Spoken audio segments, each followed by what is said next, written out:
Olá pessoal, tudo bem?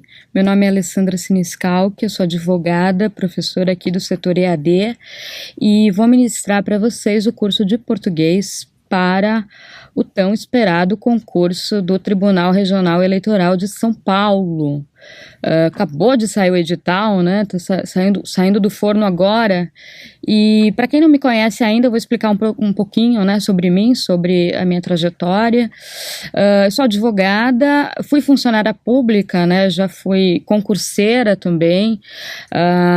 Trabalhei no Ministério Público Federal, na Procuradoria da República, Tribunal de Justiça, Ministério Público Federal, como eu disse.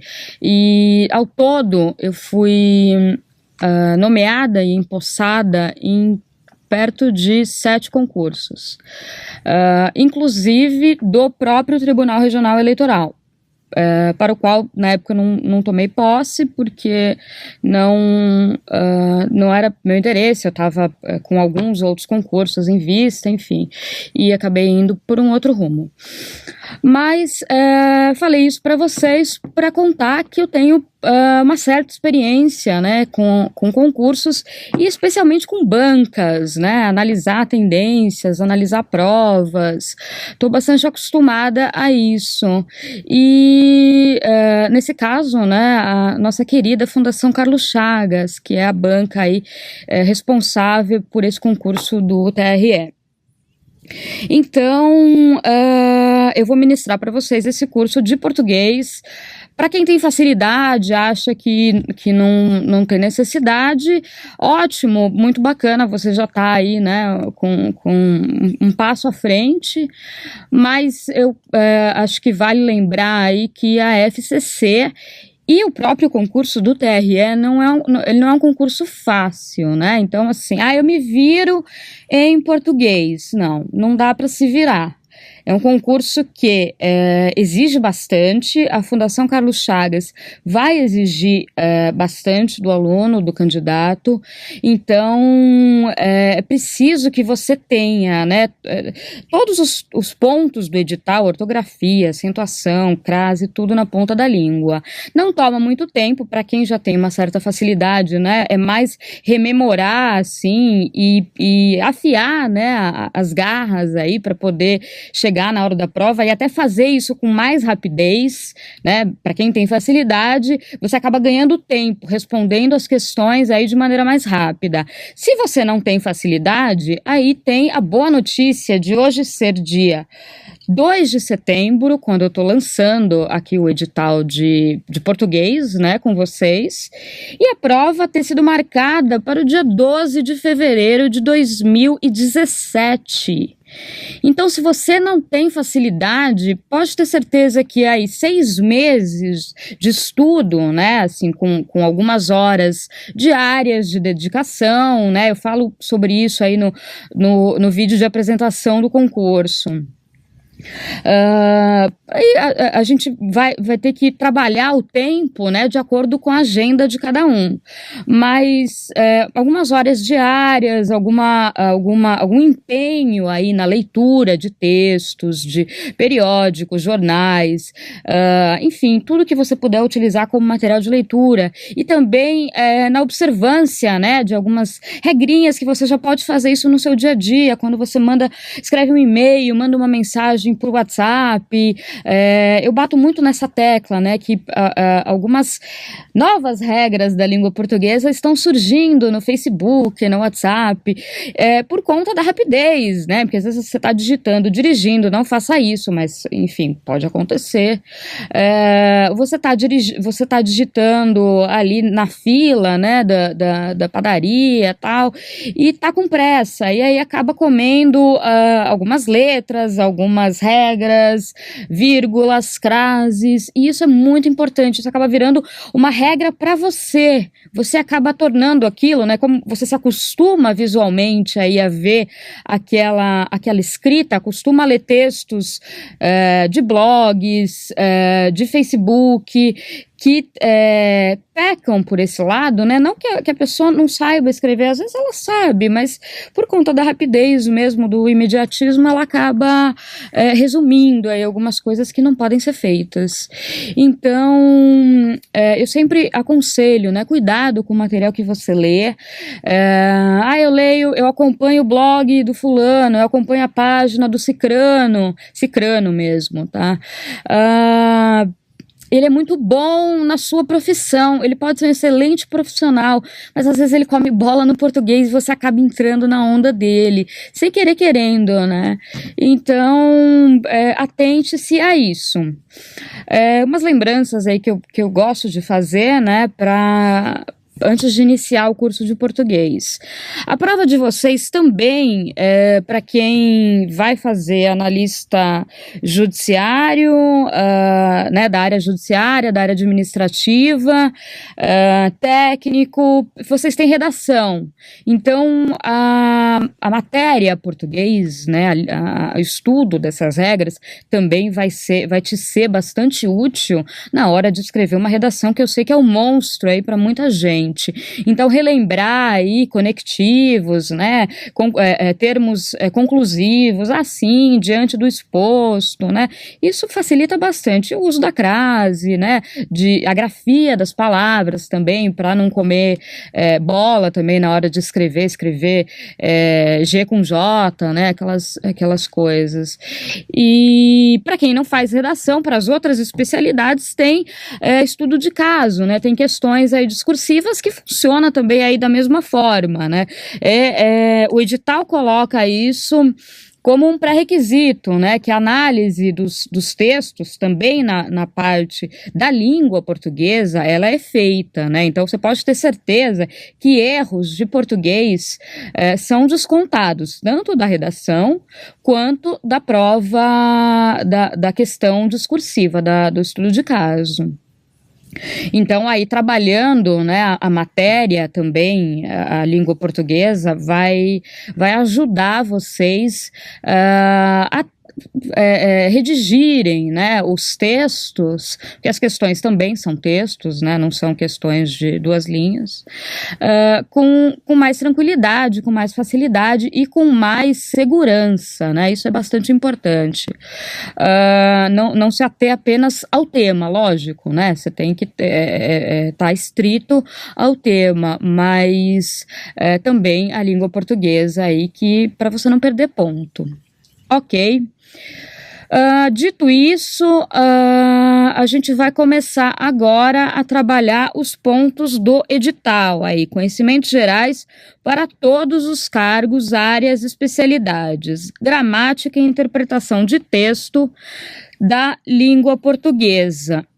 Primeiro ponto deles, ortografia oficial, emprego da letra H.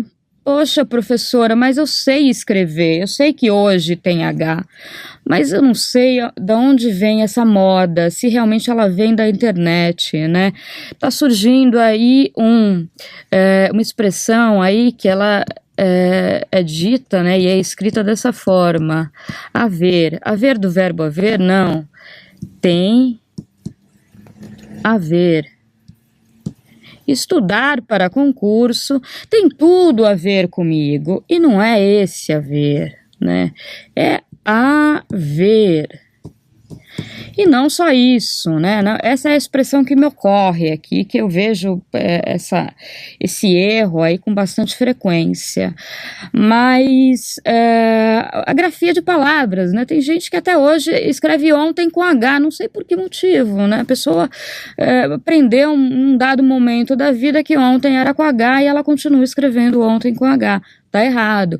Então, assim, erros comuns que às vezes até quem sabe escrever comete e não percebe. Então, a gente vai ver isso e vai resolver bastante exercício, né, das últimas provas da Fundação Carlos Chagas, que não são fáceis, né? A gente fala no edital, parece fácil. Na hora que você transporta isso para a prova, né, que você tem o tempo, que você tem um texto, às vezes, para ler, que não é pequeno, pequeno, via de regra, então a prova às vezes dá um molho ali e consegue dificultar um pouquinho. Então, nada como, né, ter isso afiado aí na ponta da língua para tirar de letra. Emprego das letras E, I, O, U, né, que também é outra, tá sendo outro sofrimento aí, né, essa quase que adaptação do português para o facebookês, né, ficou boa essa. Emprego das letras G e J, também tem gente que não consegue aprender como se escreve viagem, né, enfim, emprego de C, S, dois S, SS, suscetível, por exemplo, imprescindível, ansioso, né, ansioso é uma questão que já caiu em prova da Fundação Carlos Chagas recente, ansioso. É assim que se escreve ansioso. E sabe aonde ela pega vocês, a banca? Ela coloca uma questão assim, com base no texto, aí aquele texto blá, enorme, né? Com base no texto, qual é a alternativa que traz a redação? Redação correta.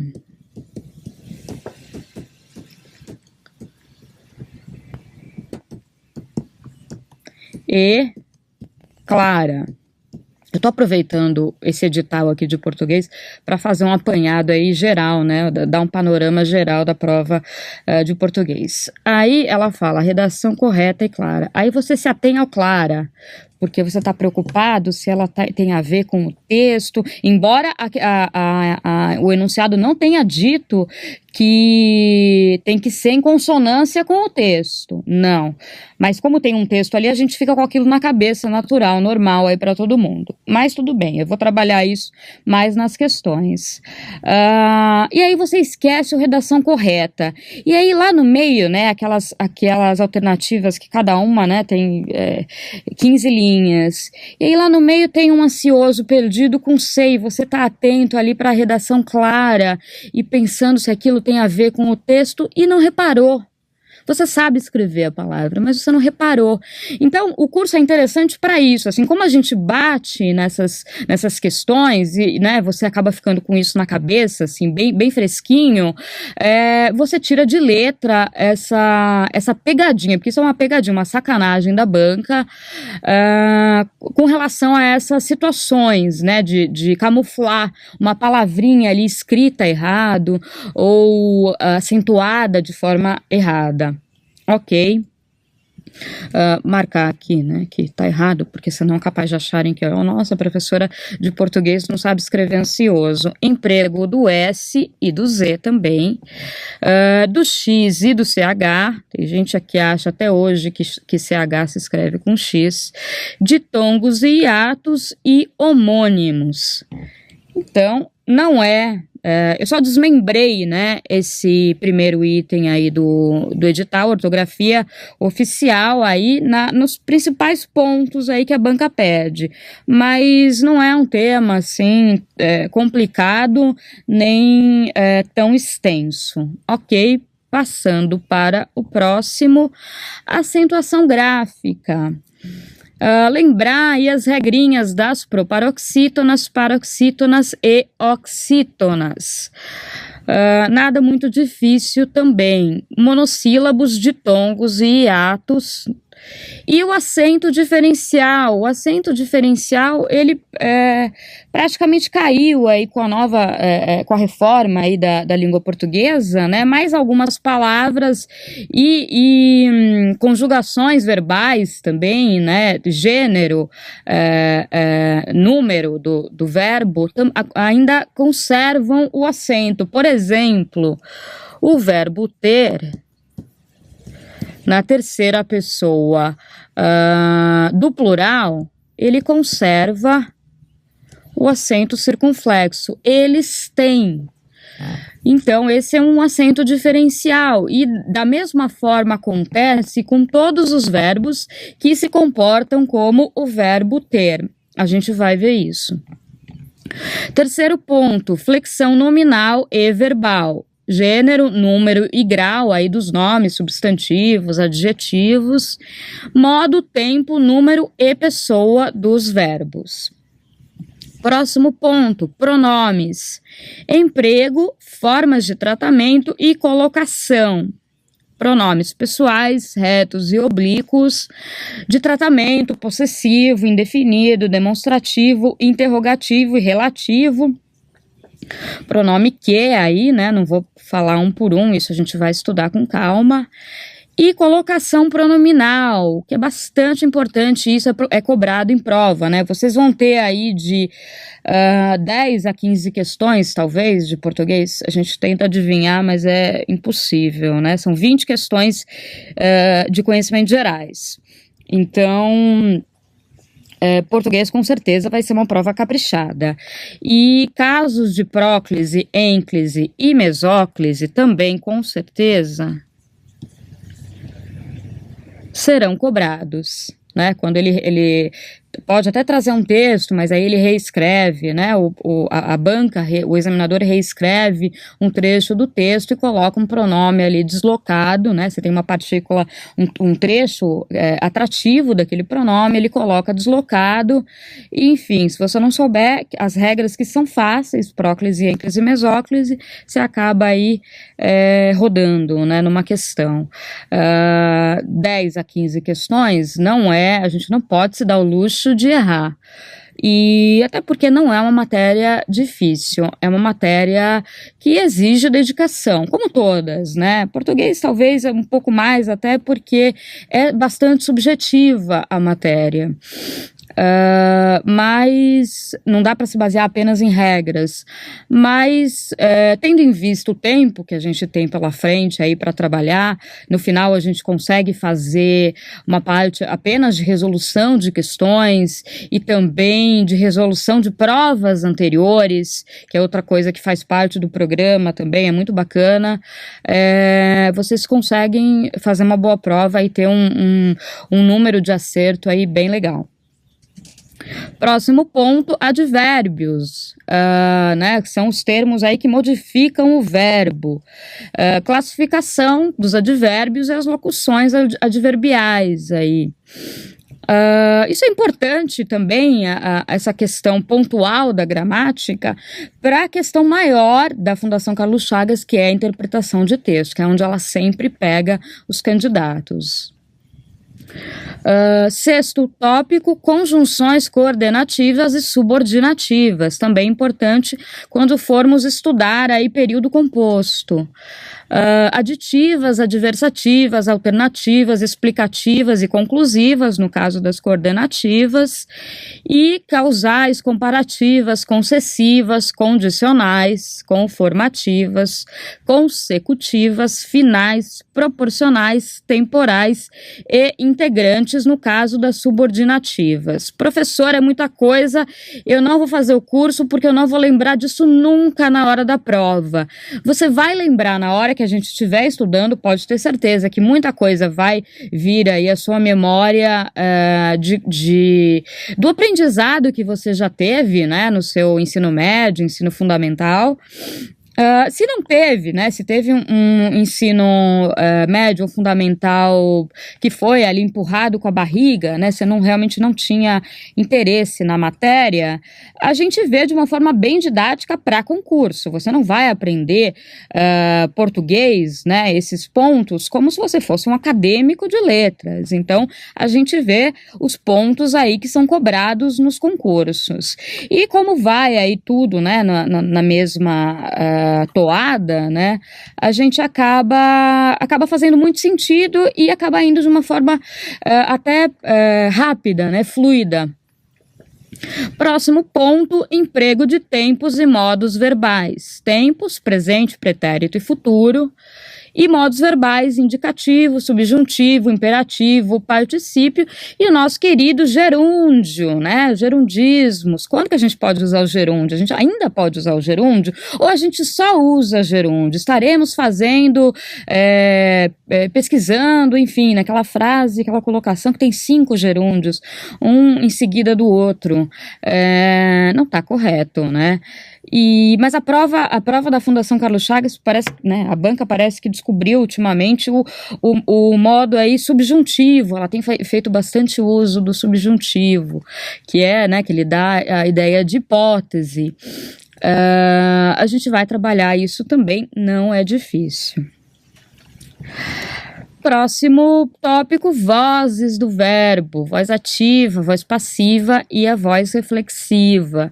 Também muita gente tem dificuldade aí, se a oração está na voz passiva, como é que eu passo para a voz ativa, né, e vice-versa. A gente vai aprender isso direitinho, tem até umas regrinhas dos verbos, né, qual é o verbo que se usa com qual voz, né. E não é difícil mais uma vez. Próximo tópico, concordância nominal e verbal, também importantíssimo para o assunto interpretação de texto e para as outras questões da sua prova, redação e estudo de casos, prova, questões discursivas. Então, a concordância aí entre nomes, adjetivo mais o substantivo, o predicativo mais o sujeito, e quando o sujeito é composto, né, o predicativo fica no singular ou ele vai para o plural, se você tem 2 sujeitos. Predicativo mais o objeto e o pronome mais o nome. Núcleos do sujeito mais as palavras ou, nem ou com, né? Ou estudei, ou enfim, trabalhei. Quando você tem o ou, ele exclui, e aí o verbo subsequente, a expressão subsequente, ela não vai para o plural. Quando tem o com, ela inclui, né? Tô falando de uma forma abstrata assim, mas é basicamente isso. Expressões partitivas, né? A maioria dos alunos, aí ela vai, o termo subsequente vai para o plural, ou ele fica no singular, né? Porcentagens também, como é que isso se comporta. Verbos impessoais, a Fundação Carlos Chagas também adora, particularmente um deles, o verbo haver, já adianto aqui essa informação, né? Haver no sentido de existir. Muita gente não sabe ou não presta atenção quando está escrevendo. Ele é impessoal, quer dizer que o que? Ele fica no singular. E ele também empresta a sua impessoalidade para os verbos outros que com ele formem uma locução, o verbo fazer e o verbo passar também, aí também não só apenas faz anos, né, no sentido temporal, mas também com expressões relativas a clima, a tempo, é bem tranquilo. O haver aí é o que mais dá aso aí para erros, né? E acaba sendo bastante cobrado por esse motivo. Próximo tópico, regência nominal e verbal. Regência de substantivos e adjetivos, né? A gente tem não apenas o verbo tem a sua transitividade, né? No caso dos verbos intransitivos, transitivos indiretos, que a gente vai ver, transitivo direto e transitivo direto e indireto. É bem tranquila essa parte da matéria. Mas os nomes também têm a sua transitividade. Né? Quando você usa, por exemplo, o adjetivo ansioso, né? Eu estou ansiosa por passar no concurso. Então, a transitividade aí da palavra do adjetivo ansioso, ela pede essa preposição. Né? Não estou ansiosa de passar num concurso, não estou ansiosa com passar num concurso, estou ansiosa por passar no concurso. Então, é essa a regência nominal que a gente vai estudar. E a regência verbal aí com relação à transitividade dos verbos, que também é assunto importantíssimo. Próximo tópico do edital sintaxe. Tá indo, né? A gente vai respeitar essa ordem aí do edital no decorrer do curso. Frase, oração e período, né? Período simples, período composto, que acaba sendo mais cobrado. Termos essenciais, termos integrantes e termos acessórios da oração. Período composto, orações coordenadas e subordinadas. É um tema aí que é relativamente extenso, né? Muita gente não aprendeu isso né, na época certa, na época do colegial, enfim. Na minha época não era colegial, mas a gente, se não aprendeu, tem plena condição de aprender isso agora, né? Você já tem outra cabeça, você já vê com outros olhos, assim, não enxerga com tanta dificuldade. E tem algumas situações específicas para cada uma delas, né? Coordenada, ela não tem um vínculo tão forte, a subordinada já tem mais, e aí a gente tem a classificação. No geral, a banca não pede assuntos, pelo menos para os cargos de analista, talvez técnico, né? Como possa vir aí com mais questões de português, não sei, tô chutando, né? Ela possa pedir alguma coisa assim mais específica, mas isso, novamente frisando, né, acaba servindo para as outras provas de redação e a prova discursiva, você saber aí formar um período composto corretamente. Então, novamente, não aprendeu na escola quando tinha que aprender, agora você vai aprender aí de uma vez por todas e vai tirar isso da sua frente. Ok, crase também é minha queridinha, as pessoas não sabem usar crase, não sei por qual motivo, é muito simples, né? A gente vai ver aí as regras negativas, né? As proibitivas, que às vezes até são mais fáceis, e as afirmativas, né? Por exemplo, a todos, a gente vê isso à torta direito, né? Não tá errado. Olha, uma questão que se cair na sua prova, ela é dada, né? Saber que crase não se usa antes de palavra masculina e plural e verbo, pronto, você tem 99% dos seus problemas resolvidos, né? Não é promessa tabajara, é fato. Então, é um ponto que muita gente se assusta, eu realmente não entendo, mas ele é fácil, ele é bem tranquilo. Não são 1 milhão de regras, não. Se você for pelas negativas, você elimina muita coisa. 13º ponto, pontuação. Emprego da vírgula, ponto e vírgula, ponto, travessão, parênteses, 2 pontos. Aí a gente tem exclamação, interrogação, mas aí não tem muito problema, né? A gente tem mais problema aqui com a vírgula, talvez com ponto e vírgula também, né? Porque a vírgula tem uma regra de ouro aí, né, que eu já adianto para vocês verem também que não é um bicho de 7 cabeças, não separa sujeito de verbo, né, e a prova muitas vezes é uma questão também com bastante probabilidade de acontecer na sua prova. E sujeito e verbo não são separados por vírgula, por exemplo. Essa é uma outra regra a despeito da crase, né? Que se você souber, você também resolve boa parte dos seus problemas. Se você souber e se você prestar atenção na hora da prova. Não adianta ficar na cabeça com aquela ideia de tenho 30 segundos para resolver cada questão. Não, há questões que demandam mais tempo, né? Questões da área de exatas, como de informática, ou mesmo questões jurídicas, né, do direito, ou você sabe ou você não sabe, então elas são mais rápidas. As questões de português, não, você tem que trabalhar aí com um certo afinco, tal, e analisar, às vezes, com mais calma. Então, às vezes, você pode gastar aí 1 minuto, né, Se tiver um texto mais trabalhoso, 2 minutos, 3 minutos, às vezes, porque você vai ler o texto. Então, não adianta aí ficar pensando no tempo e esquecer da prova. Tá? Se você aprende as regras e depois na hora da prova não tem tempo, né? Não separa um tempo para pensar e colocar as regras na prática, não adianta nada.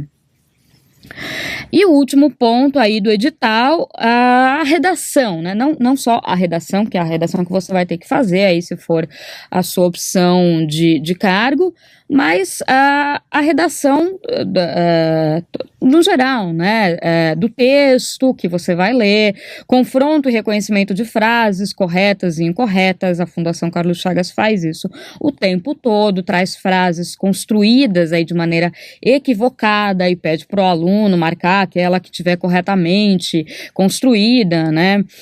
Intelecção de texto também, aí envolve a leitura correta, a interpretação de texto, você não apenas a leitura, mas dar a entonação correta ao texto, respeitar a pontuação do texto, analisar a concordância, ortografia e acentuação, né? Aqui nesse último tópico acaba entrando tudo. Por quê? Se você não analisa o texto, assim, de maneira quase que fria, né, muitas vezes você tem lá um texto informativo, um texto jornalístico, ou você pode ter uma crônica, né, de algum escritor aí, e uma crônica recheada de ironias, por exemplo. A gente não tem figuras de linguagem no edital, mas o texto pode trazer, sim, alguma figura de linguagem, pode ter uma ironia implícita, e a banca faz isso de propósito, eu sei porque eu já peguei questão assim, você lê ali, sem a entonação correta, sem respeitar a pontuação, lê com pressa. E lá, né, pelas tantas, ela te faz uma pergunta falando que a opinião do autor é aquela que ele escreveu, mas não, na verdade ele estava sendo irônico, ele não escreveu o que ele queria dizer, o que ele estava pensando. Se você analisar o teor do texto, né, e os outros elementos, você percebe que ele estava sendo irônico, mas para quem lê ali a toque de caixa, vai lá, ele escreveu isso, ou lê só trechos, né, do texto, não lê o texto inteiro. Isso também é comum e, olha, é de puxar a orelha de quem faz isso. Lê trechos e aí pega o trecho deslocado e você acha que o autor, tá escrito exatamente aquilo, então é aquilo que ele pensa. Não. Se você lesse o parágrafo seguinte, ele estava desfiando ali a ideia dele, colocando que não, que o posicionamento dele é completamente outro. Então já estou chamando a atenção aí, porque vocês já ficam com isso na cabeça. Quando a gente começar a estudar, né, já tem aí um ponto de partida. Olha, já sei que eu tenho que estudar com isso na cabeça, com esses olhos, né, com esse olhar, para poder matar as questões aí de português, né? Se não gabaritar, errar uma questão aí, 2, mas vocês têm plena condição de ter um índice de acerto altíssimo com uma data de prova tão distante, né? Isso é quase que inédito. Normalmente você tem o quê? 2 meses, aí, professor, eu vou concorrer com gente que está estudando há 2 anos, pode ser, né, mas muitas vezes a pessoa está estudando há 2 anos, também está prestando outros concursos e tem interesse em outros, então ela pode passar nesse, na sua frente, mas ela vai ser chamada em outro, ela prefere o outro, né, concurso é aí uma caixinha de surpresas, né, os candidatos, cada um tem seu interesse. Não menosprezem as matérias, estudem e façam, né, os cursos aí com bastante dedicação, façam exercícios, leiam textos, acompanhem, né, evitem acompanhar textos e matérias que às vezes o autor não tem tanto compromisso com a língua, né, ele prefere escrever de uma maneira mais irreverente, mais próxima do público, né, não que precise pecar aí na língua portuguesa, mas enfim, às vezes passa. Não estou justificando, nem estou me posicionando quanto a isso, mas isso influencia vocês, e aí aquilo, você acaba ficando com aquilo na cabeça, eu sei que fulano escreveu de tal forma, então tá certo, e não, às vezes ele escreveu errado. Ok, bom, é isso.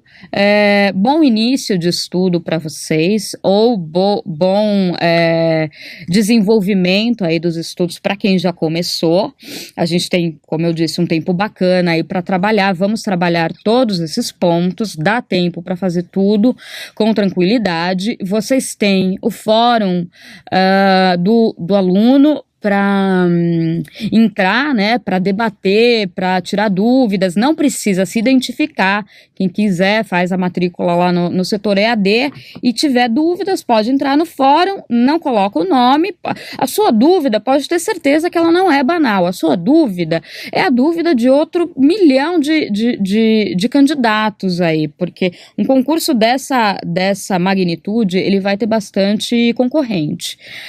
Para você não interessa. Para você, aluno único, não interessa. Uma coisa que eu nunca me preocupei foi com quem é o meu concorrente. Não interessa. Você tem que se preocupar com o que você está estudando. Seu concorrente, se ele estuda ou não faz a menor diferença se você não estuda. Né? O seu primeiro problema é estudar fórmulas mirabolantes para interpretar texto, para resolver questões não existem. Eu só acredito em uma fórmula, que foi a que me serviu aí em mais de 7 concursos: estudo.